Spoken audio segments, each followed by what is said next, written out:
Well, these frigid temperatures can cause serious and costly damage to your home's plumbing system. Water, of course, expands as it freezes, putting pressure on pipes, and that can cause them to break. Outdoor hoses or swimming pool lines are most at risk, according to experts, as well as pipes in unheated areas like crawl spaces, basements, attics, and garages. But even the faucets inside your house can lead to burst pipes. Jamie Johnson with RVA Plumbing and Drain tells us there are some steps you can take to prevent that from happening.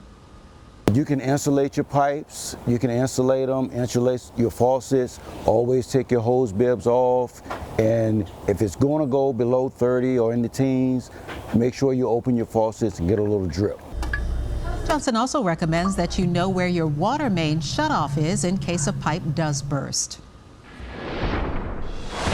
In Wise County, they held their first school board meeting since the disappearance of former Union High School head football coach Travis Turner. Turner's been missing since the 20th of November.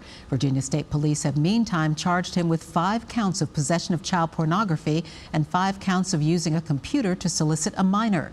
Monday's board meeting removed public comment from the agenda, but that portion will be reinstated at the next meeting on January 12th.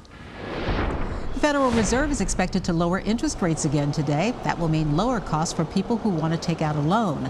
The move comes as the economy grapples with continued inflation concerns and weak job growth. Inflation has remained stubborn amid widespread tariffs from the Trump administration, with levels still higher than the Fed's 2% target. This month's Fed meeting will be Chairman Jerome Powell's last before his successor is named. Powell's term doesn't end until May, but President Trump has said he's planning to name a new Fed chair for the central bank early next year. With next year's midterm elections less than a year away, President Trump has begun hitting the road to talk about a key issue on voters' minds, that is affordability. The president traveled to the battleground state of Pennsylvania yesterday to tout job growth and falling prices. But as Natalie Brand reports, many Americans say prices are still too high. I just want to say hello, Pennsylvania, and I'm thrilled to be back. President Trump used a campaign-style speech in Pennsylvania to defend his administration's economic agenda. I have no higher priority than making America affordable again, while blaming Democrats and the previous administration for inflation. Prices are coming down very substantially, but they have a new word. You know, they always have a hoax. The new word is affordability. Government data shows the inflation rate had been falling at the beginning of the year, but began slowly rising again this spring, around the time President Trump imposed widespread tariffs. The cost of a gallon of gas is down compared to the same time last year, but utility bills are up, and shoppers say they're still feeling the pinch at the grocery store. Many are giving the economy mixed reviews. We're definitely failing. We're definitely faltering. For myself personally, I'd probably say about a good B.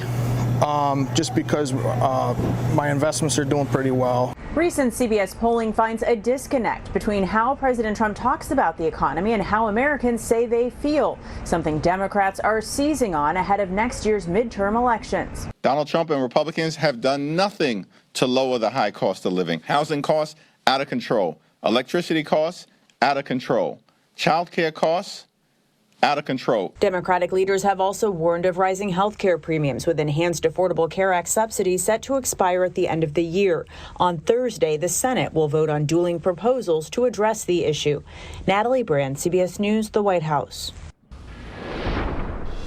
The state's Department of Education is releasing a report based on its new accreditation system. The new framework is aligned with federal requirements. Schools are labeled either distinguished, on track, off track, or needs intensive support. Of note, 41% of all elementary schools are off track or need intensive support under this new model. The labels are based off assessments, progress, readiness, and graduation rates.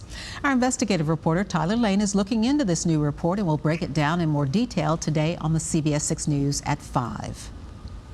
If you need to send gift packages this year, the holiday shipping deadlines for the Postal Service are quickly approaching. Mail heading out from this area is processed through the sorting facility in Sandston. The U.S. Postal Service says it's processing record holiday volume with over 5.2 billion packages handled since the 24th of November. At the Sandston processing facility, workers are moving up to 500,000 packages per day. Virginia once had the 3rd worst mail service performance in the entire country, but new upgrades, including artificial intelligence and high-speed sorting machines, are helping to improve delivery times. The average customer is receiving their mail in 3 days or less, and that is incredible. That facility is part of a 10-year overhaul that initially caused delays. While still in the bottom 10 nationally, Virginia's performance has improved significantly.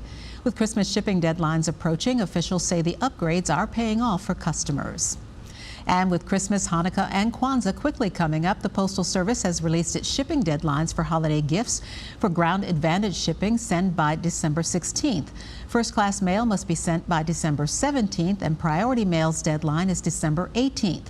For Priority Mail Express, the latest you can ship is December 20th. Alaska and Hawaii actually have earlier deadlines than that. From parking and lawn space to bathroom and beer prices, leaders at the Allianz Amphitheater are making some changes after hearing from thousands of concert goers who experienced live music this year at Richmond's newest outdoor venue.